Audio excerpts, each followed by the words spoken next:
Hello, this is the best casual motorcycle gear of 2024. Except the helmet. There's no way to casually wear a helmet.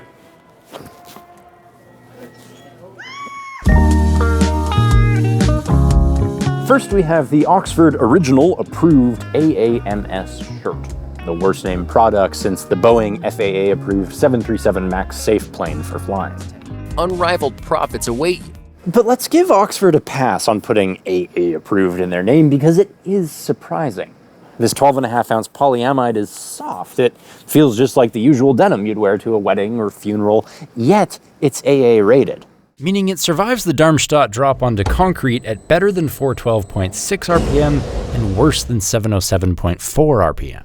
If on the high end of this range, and it's a pox on our industry that we're given ranges instead of actual numbers, that means you could slide in this shirt at very nearly 120 kilometers an hour and come out without a rash.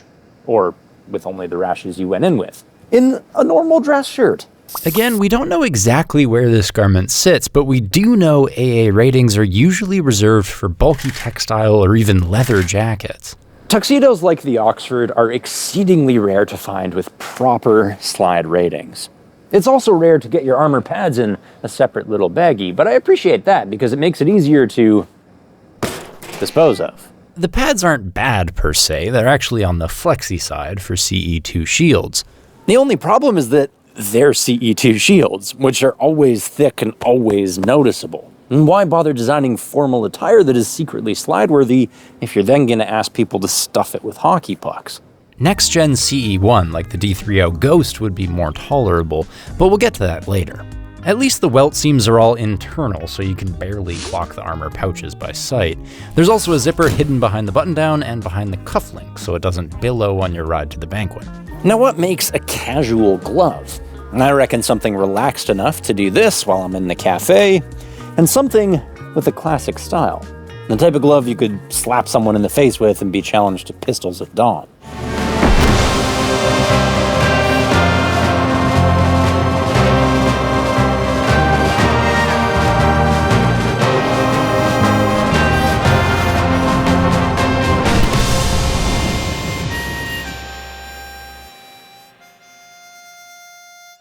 The style comes for free. The flexibility does not. And these are stress strain curves. They show how a material deforms for a given force. Now, stretchy textiles have a long toe, the region where deformation takes almost no force. The toe phase is just fibers taking up the slack between them, and it's why textiles can form to your hand without putting up much fight. The downside of a long toe is that it leads to a low failure point, so textile gloves don't slide far before you start losing fingerprints. Cowhide, by contrast, has a short toe, thereby climbing to a higher failure point, so it slides strong but is less conforming. And that is why deerskin is so unique. Of all leathers, it has the longest toe and the steepest elastic phase. Meaning it stretches on your hand like spandex, but slides on the asphalt like cowhide. It's not miracle leather, just the natural result of running with more athleticism than a brisket. Of course, deer are harder to hunt, and they're harder to tan, and they're much harder to work. All this free play makes it tricky to cut straight lines, so deerskin gloves are usually small batch and usually expensive. For the Z1R Ward to have a deerskin palm double layered on the throttle roll for $60 is an unusually good deal. Speaking of unusually good deals, Dainese sneakers. See, il primo Italian motorcycle shoe has always been TCX.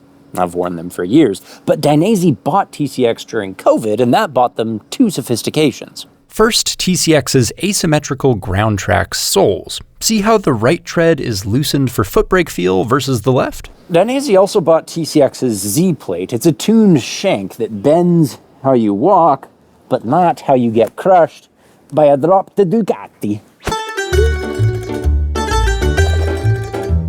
So the best of TCX is now wrapped up in the best of Dainese, which is namely their inferiority complex. Years of underselling shoes means Dainese prices them $100 cheaper than TCX. They really just want to be liked, please. These ortholite insoles compress less than 5% in their lifetime, so the shoe will always fit the same, which is too small. I'm an 11.5 and this 12.5 is perfect. One quirk is that the shoe can't decide how it wants to go on. There's a zipper to get in, then laces to snug up, then a button over to finish, and by now all my riding buddies have left. Makes a stealth stash spot for my sweetener, though. You know, I don't mind that my friends left without me because I have a sponsor, RiderShare. Did you know that you can book tours and experiences with RiderShare? Well, forget about that. Did you know that you can sell tours and experiences with RiderShare? Get paid to ride your motorcycle, to go camping, to show German tourists how to change a tire with a pine tree and a ratchet strap.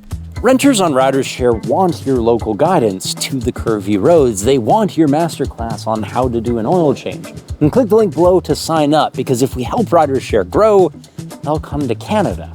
And I can get paid to hang out with friends who can't leave me. We end with the Icon Super Duty 3 pants, a surprising choice for casual gear since the Icon Super Duty 2s were an army surplus tent for your thighs. The Icon Super Duty 2 pants. These are available in 2 colors. The one I'm sporting here is the camo. These are the canvas. Well, the Super Duty 3s have modernized. This is now 4-way stretch canvas. Brian Van could do yoga in them, they're that flexible. I promise these are as comfortable as any athleisure pant, and that's not as scary as it sounds. See, the knees and hips are backed by CE1 shields. I just can't feel them because they're D3O ghosts. Pads are traditionally cast into big blocks or injection molded through a lattice.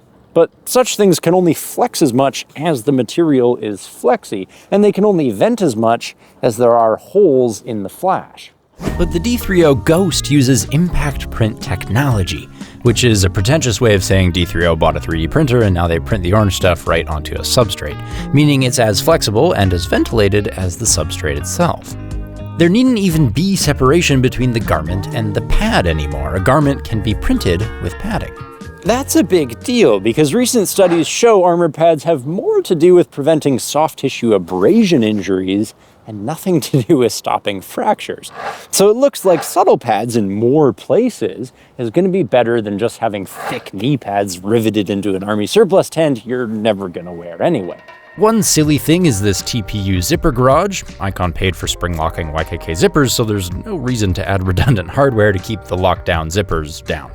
And one unsilly thing is rotating these cargo pockets outward. It means I can put sharp keys in my flank and they won't castrate me when I assume the riding position. Not that we made a key wrap to solve that exact problem or anything, not that it also protects your headstock from paint chips and rattling noises or anything. Not that it's linked below and ships for free or anything. I wouldn't say such a shameless plug.